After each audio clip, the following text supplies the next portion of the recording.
This is RunMichigan.com, speaking with McMahan of the Hansons-Brooks racing team.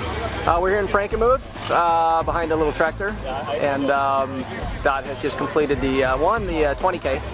And first off, tell us, congratulations. Tell us how it went for you, kind of what your goals were and what you want to accomplish today. Sure. Today was kind of a work day for me. I wanted to come out here and practice doing some marathon pace. I'm training for the World Championships in Moscow, Russia on August 10th. The race is going to be at 2 p.m., so it's going to be hot and it's going to be humid, and so I wanted to do a race that would kind of simulate those conditions and really see if there was going to be any issues that I needed to address before Moscow. Right. Whether or not I wasn't getting enough fluids in, or if the fluids upset the stomach. Humidity and heat can really change a lot of those factors for you. They affect you in ways that if you haven't run in it before, raced hard in it before, you want to be prepared for that. So that was kind of the goal today. Accomplished that. Felt great, felt really smooth. Cool. Never really had any situations that I think I need to work on. Maybe drinking out of the cups was a little difficult today. I found those were my slowest miles, but other than that, I felt really good. There was a couple little tiny little rolling hills on the course, and a little bit of shade, lots of sun, gravel. Just a little bit of sun, probably. Yeah, a little bit. And I had Eric Green in front of me for a good majority of the race, and just enough to kind of keep my eyes up and stay focused in the race and not really get lost out there mentally, not so much. Yeah, talk about mentally. You obviously training for the World Championships in the marathon.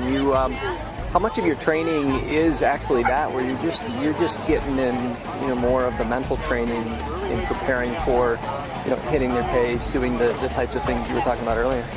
We just try to practice so much in practice.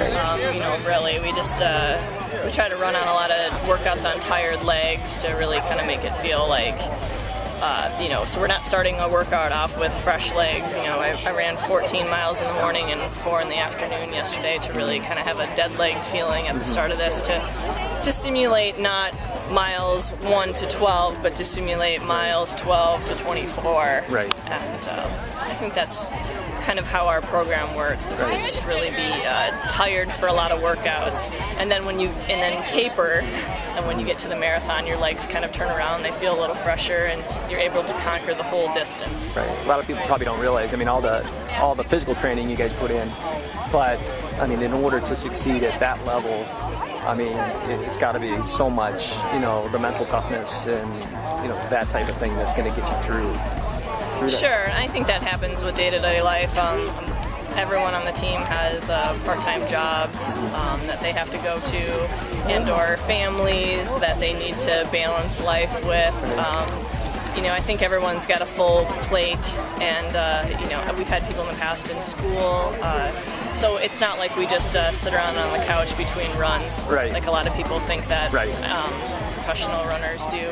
We still have a full load of an active life. Right. And, or even like today, you're out here, you've got to run probably by yourself most of the way, but there's more to it than just going out and running. You're doing a lot of work out there in preparation, like you said, just mentally staying tough and practicing little things that have nothing to do with spending the night, staying the night at the hotel, and having to deal with that, and eating in a different place, and you do have to really roll with the punches, and something I was not good at in my younger years. Become a lot more laid back since I've had my daughter. She's pretty much showed me that I just need to chill out. Those things you finally learn as you get older and you get slower. Then you finally learn the things. You learn the things when your body starts going downhill. Your mental game actually goes uphill. Exactly. And so it works its way up. So World Championships, real quick. How's everything going? Obviously, great day today to help you toward that. So really preparation's good. going really well. Preparation's going really well. It's going to be tough to run a personal best out there, but I'm going to do my best to get as close to that as I can, and it should set me up for a top 20, a top 15 finish, and that's really kind of the goal. And I'd be super excited about that. It's the World Championships is the best of the best women's marathoners, and just like I said, something that was on my bucket list to do before I retire. Right.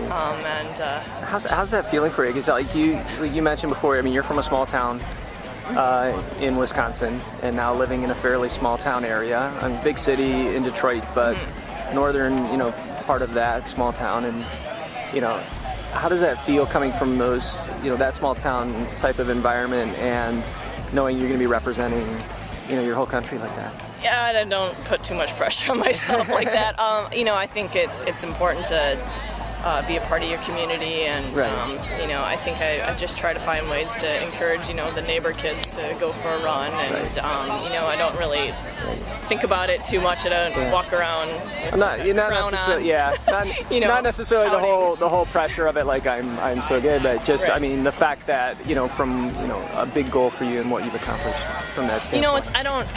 I'm not going to tell you that I grew up thinking I was going to be an Olympian. Right. I think it's just something that you start to realize that, these things are possible, and right. you have, race situations where you go beyond expectation, and that kind of stuff just builds, or you have workouts that you just go beyond your expectations, and that kind of just raises your level a little bit, and all of a sudden you're thinking about making the world team. Right. And that's something I necessarily thought about until I first came to the Hansons, which was about 8 years ago. So, it's not something that I grew up wanting. Mm-hmm. It just kind of happens. You kind of fall into it, and said as you realize that you can reach these goals, that they're logical, you right. start putting them out there. Right. Well, obviously it's a big accomplishment. I mean, it obviously takes talent, a ton of hard work, which you put in a ton of in the last 8 years here in Michigan. So congratulations on today. Thank you.